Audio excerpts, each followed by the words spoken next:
Achievers IQ education के सामान्य अध्ययन के आधुनिक भारत के इतिहास से जुड़े हुए 1500 महत्वपूर्ण प्रश्नों की श्रृंखला के भाग 2 में आपका स्वागत है।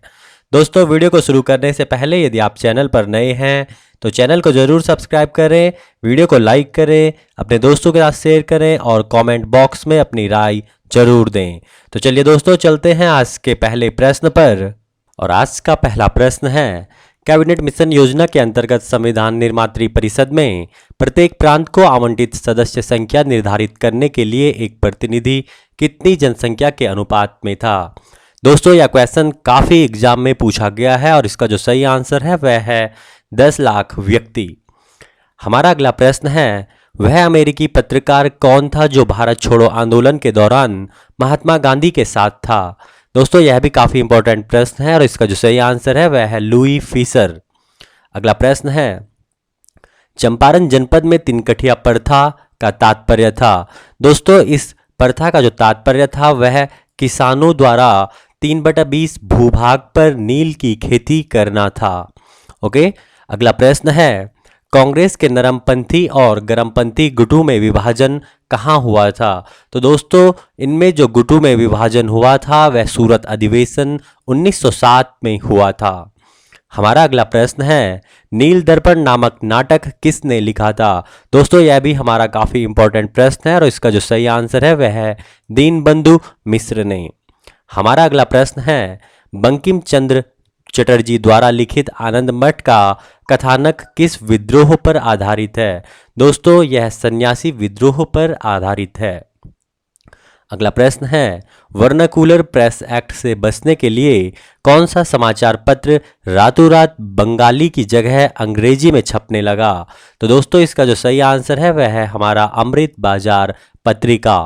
हमारा अगला प्रश्न है, कौन सा गीत 1905 में स्वदेशी आंदोलन के दौरान सर्वाधिक लोकप्रिय था। तो दोस्तों, यह था हमारा आमार सोनार बांग्ला, जो कि में बांग्लादेश का राष्ट्रीय गान भी है। हमारा अगला प्रश्न है, 1929 में लिट्से आयोग का गठन किस उद्देश्य से किया गया था। तो दोस्तों, इसका जो सही आंसर है वह है मिशनरी शिक्षा के विकास के लिए। हमारा अगला प्रश्न है, गांधी जी द्वारा अहमदाबाद में साबरमती आश्रम की स्थापना किस वर्ष की गई थी। तो दोस्तों, इसकी स्थापना 1916 में की गई थी। हमारा अगला प्रश्न है, किस मुस्लिम सुधारक ने हिंदुस्तान को दारुल उर्ब अर्थात काफिरों का देश से दारुल इस्लाम बनाने का आह्वान किया। तो दोस्तों, यह किया था शाह अब्दुल्ला अजीज ने। हमारा अगला प्रश्न है, मैक्सवेल ब्रूमफील्ड जांच समिति का संबंध किस आंदोलन से था। तो दोस्तों, इसका जो संबंध था वह बारदोली आंदोलन से था। हमारा अगला प्रश्न है, ईस्ट इंडिया एसोसिएशन की स्थापना कहाँ की गई थी। तो दोस्तों, इसकी स्थापना लंदन में की गई थी। हमारा अगला प्रश्न है, साबरमती आश्रम की स्थापना महात्मा गांधी ने कहाँ की थी। तो दोस्तों, यह भी काफ़ी इंपॉर्टेंट प्रश्न है और काफ़ी पेपरों में पूछा गया है और इसका जो सही आंसर है वह है अहमदाबाद। हमारा अगला प्रश्न है, विनायक दामोदर सावरकर किस क्रांतिकारी संगठन से संबंधित थे। तो दोस्तों, यह थे अभिनव भारत से। हमारा अगला प्रश्न है, शिमला सम्मेलन किस वाइसराय के कार्यकाल में आयोजित किया गया था। तो दोस्तों, यह आयोजित किया गया था लॉर्ड बेवेल के कार्यकाल में। हमारा अगला प्रश्न है, भारत की स्वतंत्रता की घोषणा कब की गई थी। तो दोस्तों, यह 20 फरवरी 1947 को की गई थी। हमारा अगला प्रश्न है, भारतीय स्वतंत्रता की घोषणा किस ब्रिटिश प्रधानमंत्री ने की थी। दोस्तों, यह भी काफ़ी बार पेपरों में पूछा गया है और इसका जो सही आंसर है वह है क्लीमेंट एटली ने। हमारा अगला प्रश्न है, 1857 के विद्रोह को भारत का प्रथम स्वतंत्रता संग्राम किस इतिहासकार ने कहा था। दोस्तों, यह है वीडी सावरकर ने।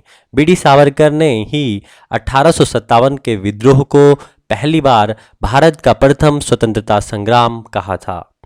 हमारा अगला प्रश्न है, सन्यासी विद्रोह मूलतः क्या थे। तो दोस्तों, यह थे किसान।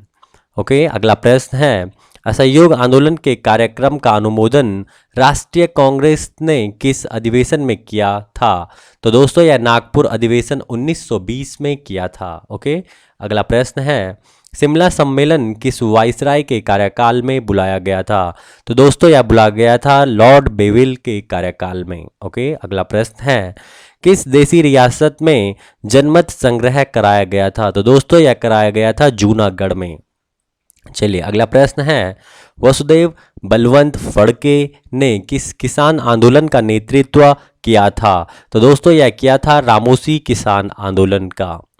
हमारा अगला प्रश्न है दयानंद सरस्वती के गुरु कौन थे? तो दोस्तों इनके गुरु थे स्वामी विराजानंद। चलिए अगला प्रश्न है मुस्लिम समाज में सुधार लाने एवं उसमें व्याप्त कुरीतियों को दूर करने के लिए किस मुस्लिम आंदोलन द्वारा प्रयास किया गया? तो दोस्तों यह किया गया था अहमदिया आंदोलन द्वारा। ओके, अगला प्रश्न है गदर पार्टी का गठन कहाँ हुआ था? तो दोस्तों यह हुआ था सैन फ्रांसिस्को में। हमारा अगला प्रश्न है असहयोग आंदोलन के कार्यक्रम का अनुमोदन कांग्रेस के किस अधिवेशन में किया गया था? दोस्तों यह क्वेश्चन हमारा रिपीट हुआ है और इसका जो सही आंसर है वह है नागपुर अधिवेशन 1920। चलिए अगला प्रश्न है सूर्यसेन किस संगठन से संबंधित थे? तो दोस्तों यह संबंधित थे इंडियन रिपब्लिकन आर्मी से। हमारा अगला प्रश्न है रॉलेट सत्याग्रह सभा की स्थापना किस वर्ष की गई थी? तो दोस्तों इसकी स्थापना की गई थी 1919 में।